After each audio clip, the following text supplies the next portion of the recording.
महाराष्ट्र हा पुरोगामी विचारांचा साधुसंतांचा महापुरुषांचा विचार मांडणारा समजला जातो. यामध्ये या महाराष्ट्रामध्ये वेगवेगळे संत महान विचार करून गेले. त्यांचा इतिहास हा वेगवेगळा आहे, परंतु सध्या महाराष्ट्रामध्ये बागेश्वर बाबा यांनी जे विधान केलं आहे या विधानावर सध्या राजकीय वातावरण तापलेलं आहे. बागेश्वर बाबा यांनी जे नागपूर या ठिकाणी संघाचे RSS चे प्रमुख मोहन भागवत आणि महाराष्ट्र राज्याचे मुख्यमंत्री देवेंद्र फडणवीस आणि केंद्रीय रस्ते उड्डाण मंत्री नितीन गडकरी साहेब यांच्या उपस्थितीमध्ये जो नागपूरला कार्यक्रम होता त्या कार्यक्रमामध्ये बागेश्वर बाबा उर्फ शास्त्री महाराज यांनी जे छत्रपती शिवाजी महाराजांच्या बाबतीमध्ये ते व्यासपीठावरून जे वक्तव्य केले ते वक्तव्य निषेधार्ह आहे. खरोखरच छत्रपती शिवाजी महाराजांच्या बाबतीत जर सांगायचं झालं तर छत्रपती शिवाजी महाराजांचा इतिहास आणि रामदासांचा इतिहास हा कुठेही जुळत नाही किंवा कुठेही महाराजांची आणि रामदासांची कुठेही भेट झालेली कुठल्याही इतिहासामध्ये आढळून येत नाही. परंतु अशी वक्तव्य करून विनाकारण रामदास स्वामी यांचं उदात्तीकरण करण्याचा प्रयत्न त्या ठिकाणी अशी काही लोक करत आहेत आणि ह्या उदात्तीकरण करण्याचा प्रयत्न केला जातोय आणि आमच्या येणाऱ्या भावी पिढीला हा खोटा इतिहास कुठेतरी सांगण्याचा त्या ठिकाणी प्रयत्न केलेला जातोय. वास्तविक पाहता रामदास हा जामगावला आला, जामगाव मधनं तिथनं भरकटत चापळला गेला. चापळ नंतर तिथून 1656 साली महाबळेश्वरला गेला. महाबळेश्वर मध्ये 4 महिने राहिल्यानंतर तो चंद्रराव मोरे आणि बाजी घोरपडे हे आदिलशहाचे त्या ठिकाणी सरदार होते, त्यांच्याकडे तो त्या ठिकाणी गेला आणि त्या ठिकाणी त्यांनी तिथं मठ स्थापन केला स्वतःचा. म्हणजे याचा अर्थ त्यांनी छत्रपती शिवाजी महाराजांच्या स्वराज्यामध्ये कुठं त्यांचा मठ स्थापन केला नाही किंवा कुठेही त्याचा पुरावा इतिहासात आढळून येत नाही. तो मोगल साम्राज्य असलेले त्या ठिकाणी त्यांचा मठ होता. परंतु या अशा पद्धतीचा खोटा इतिहास सांगून कुठेतरी आमच्या महापुरुषांचा वैभवशाली हा इतिहास हा कुठेतरी विकृत करण्याचा प्रयत्न केला जातोय. कारण अशी विकृत मानसिकतेच्या लोकांमुळे या ठिकाणी कुठेतरी शांतता बिघडवण्याचं काम त्या ठिकाणी करण्याचा प्रयत्न केला जातोय.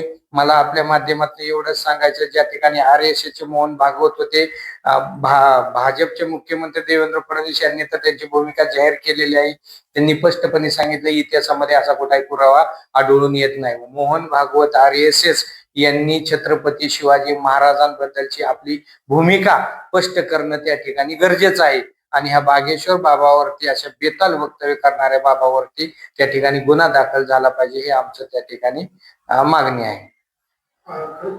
या संदर्भात आपण पाहिलं की छत्रपती शिवाजी महाराज यांच्या विषयी जे काही वक्तव्य होतं किंवा त्यांच्याविषयी राजकारण समाज या दोन्ही गोष्टी जवळून निघतात. याच्याविषयी कुठेतरी बीजेपीनं सुद्धा त्यांचा मुद्दा क्लिअर केला आहे की आम्ही याचं समर्थन करत नाही आणि हे चुकीचं वक्तव्य असं जरी बोललं असतं तरी इतर वेळेस जे त्यांची आक्रमकता असते ती या विषयामध्ये आक्रमकता दिसून येत नाही. छत्रपती शिवाजी महाराजांचं नाव घेतल्याशिवाय ह्या राज्यामध्ये महाराष्ट्रामध्ये राजकारण होऊ शकत नाही हे बीजेपी वाल्यांना सुद्धा माहिती आहे. वास्तविक पाहता छत्रपती शिवाजी महाराज हे बहुजन समाजाचे तुमचे सगळ्यांचे आराध्य दैवत आहेत. छत्रपती शिवाजी महाराज हे तुमची आमची बहुजन समाजाची अस्मिता आहे आणि ह्या आमच्या अस्मितेला कुठेतरी धक्का लावण्याचा प्रयत्न या ठिकाणी केला जातोय. अस्मितेला कुठेतरी आमच्या त्या ठिकाणी अस्मिता आमची कुठेतरी आताच म्हणल्याप्रमाणे धक्का लावण्याचा प्रयत्न त्या ठिकाणी केला जात आहे. छत्रपती शिवाजी महाराज आणि वास्तविक पाहता जगद्गुरु तुकाराम महाराज यांचं नातं होतं. तुकाराम महाराज हे छत्रपती शिवाजी महाराजांचे गुरु होते. ज्यावेळेस छत्रपती शिवाजी महाराज लढाई करायचे त्यावेळेस त्याच्यानंतर तुकाराम महाराजांच्या कीर्तनामध्ये ते तल्लीन होऊन जायचे. म्हणजे छत्रपती शिवाजी महाराज आणि जगद्गुरु तुकाराम महाराज हे शक्ती आणि भक्ती हे असं एक ते नातं होतं. शक्ती भक्तीचं प्रेरणादायी त्या ठिकाणचं नातं होतं. परंतु हा मध्येच रामदास स्वामी घुसून हे कुठंतरी इतिहास आता सांगितलं विकृत करण्याचा प्रयत्न त्या ठिकाणी केलेला जाईल. वारंवार छत्रपती शिवाजी महाराजांचा इतिहास असेल किंवा शिवाजी महाराजांच्या बाबतीमध्ये बेताल वक्तव्य करून राज्याचे माजी राज्यपाल भगतसिंग कोश्यारी असतील, हे असे बाबा असतील, बुवा असतील, यांच्या माध्यमातून हे कुठेतरी बेताल वक्तव्य केली जातात. अभ्यासशून्य लोक अशा पद्धतीने बहुजन समाजाला डिवचण्याचा प्रयत्न त्या ठिकाणी केला जात आहे. परंतु या ठिकाणी बहुजन समाज हे कदापिही सहन करणार नाही. त्यांना त्यांची जागा दाखवल्याशिवाय बहुजन समाज हा शांत बसणार नाही. कारण बहुजन समाजाची अस्मिताच आहे आणि हा महाराष्ट्र हा शिव शाहू फुले आंबेडकरांच्या विचाराचा महाराष्ट्र आहे. त्यामुळे हा पुरोगामी विचाराचा महाराष्ट्र म्हणून म्हटलं जातं आणि स्वर्गीय यशवंतराव चव्हाण साहेबांच्या विचारांचा सुसंस्कृत महाराष्ट्र आहे. परंतु हा महाराष्ट्र विकृत मानसिकतेच्या लोकांना पुढे करून हा विकृत करण्याचा प्रयत्न काही लोक त्या ठिकाणी करत आहेत. आपण सांगितलं की विकृत मानसिकतेच्या लोकांना पुढे करून अशा प्रकारचं कुठेतरी इतिहासामध्ये चुकीचे संदर्भ देऊन बहुजन समाजाची माती पडवण्याचं काम होतं आपण सांगितलं. त्यानुसार खरं तर आता मागेश्वर बाबा इंग्लिशवर सांगितलेलं आहे की माफी मागितलेली आहे आणि त्यामध्ये सांगितलं आहे की मला फक्त गुरु शिष्याचं नातं यातून दाखवायचं. जगद्गुरु तुकाराम महाराज हे छत्रपती शिवाजी महाराजांचे गुरु आहेत. रामदास स्वामीचा आणि छत्रपती शिवाजी महाराजाचा कुठेही कसल्याही प्रकारचा त्या ठिकाणी संबंध आलेला नाही, कुठे भेट झालेली नाही, इतिहासामध्ये कुठेही त्या पद्धतीची नोंद नाही, कुठेही असं वाचण्यामध्ये आढळून येत नाही. परंतु अशी लोक छत्रपती शिवाजी महाराजांसोबत रामदास स्वामीला जोडून रामदास स्वामींचं उदात्तीकरण करण्याचा प्रयत्न त्या ठिकाणी केला जातोय. परंतु छत्रपती शिवाजी महाराजाचा आणि रामदास स्वामीचा कसल्याही पद्धतीचा कुठेही स्वराज्यामध्ये कुठेही त्यांची भेट झालेली नाही. त्यामुळं गुरु शिष्य हे नातं म्हणणं अगदी चुकीचं आहे. त्याच्यामुळे मी आता सांगितलं की विकृत मानसिकतेचे लोकांनी चुकीचा इतिहास त्या ठिकाणी आमच्या समोर आणण्याचा, येणाऱ्या पिढीच्या समोर आणण्याचा प्रयत्न केला जातोय. परंतु आम्ही त्याला भीक घालणार नाही. कारण आम्ही पुरोगामी विचाराचे जोपर्यंत माणसं या महाराष्ट्रामध्ये काम करतोय, चळवळीमध्ये आम्ही काम करतोय, तर अशा विकृत मानसिकतेच्या लोकांना आम्ही जागोजागी ठेचण्याचं काम आम्ही करू. कारण रामदास स्वामी हा छत्रपती शिवाजी महाराजांचा गुरु हा होऊ शकत नाही. मी मागास सांगितलं की छत्रपती शिवाजी महाराजांच्या स्वराज्यात असलेल्या महाबळेश्वर मध्ये 4 महिने राहिला, परंतु त्या ठिकाणी त्यांनी मठ स्थापन केलेला नाही. मठ स्थापन करत असताना स्वतःचा चंद्रराव मोरे आणि बाजी घोरपडे ज्या चापळला होते त्या ठिकाणी जाऊन, कारण ते दोघं हे आदिलशहाचे सरदार होते आणि आदिलशहाच्या सरदारांच्या आश्रयाला जाऊन त्या ठिकाणी त्यांनी मठ स्थापन केलेलं आहे.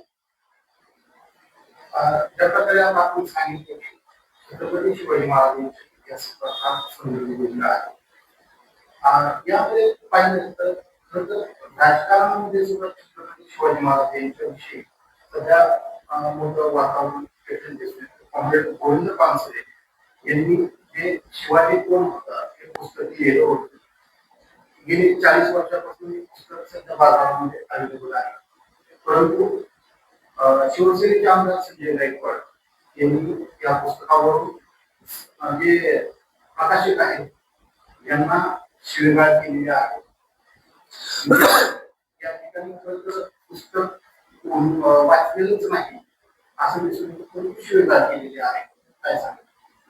वास्तविक पाहता कॉंग्रेड गोविंद पानसरे यांनी जे पुस्तक लिहिलेलं आहे शिवाजी कोण होता, हे पुस्तक जोपर्यंत जो व्यक्ती वाचत नाही तोपर्यंत त्या पुस्तकाचं शीर्षक तुमच्या लक्षात येत नाही. शीर्षक जे त्यांनी दिलेलं आहे त्याला नाव शिवाजी तोपर्यंत तुमच्या लक्षात येत नाही. हा जो संजय गायकवाड नावाचा जो आमदार आहे हा अभ्यासशून्य माणूस आहे. कारण त्यांनी जे लेखक प्रकाशक ते पुन्हा प्रकाशित होणार होतं आणि ते प्रशांत आंबी म्हणून जे प्रकाशक आहेत ते लेखक आहेत चांगल्या पद्धतीत आणि ते माझे खास मित्र आहेत. परवा त्यांचा माझा फोन बी झाला होता. मी त्यांची पुस्तकं बरीचशी वाचलेली आहेत. त्यांचं माझं बोलणं झालं होतं या विषयावर. प्रशांत आंबींनी जो प्रकाशन करणार तो अभ्यासू माणूस आहे. हा अभ्यासशून्य माणूस आहे.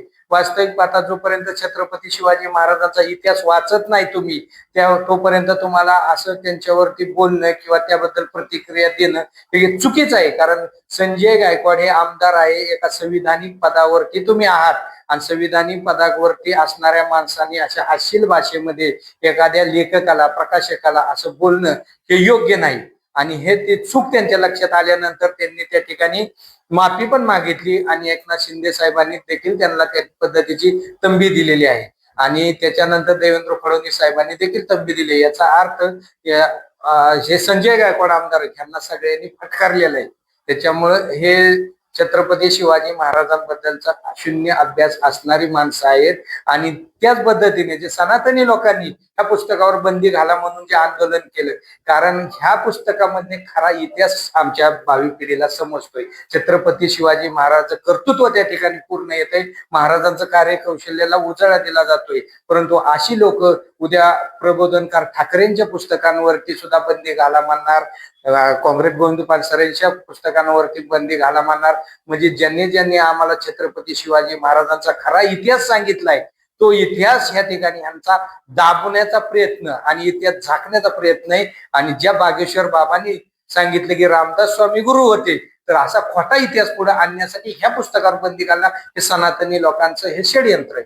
आणि आमदार संजय गायकवाड ज्या शाळेमध्ये शिकले, त्या शाळेमध्ये, आता आमदार संजय गायकवाड हे 9वी पास आहेत, ते ज्या शाळेमध्ये शिकले त्या शाळेचं नाव शिवाजी विद्यालय.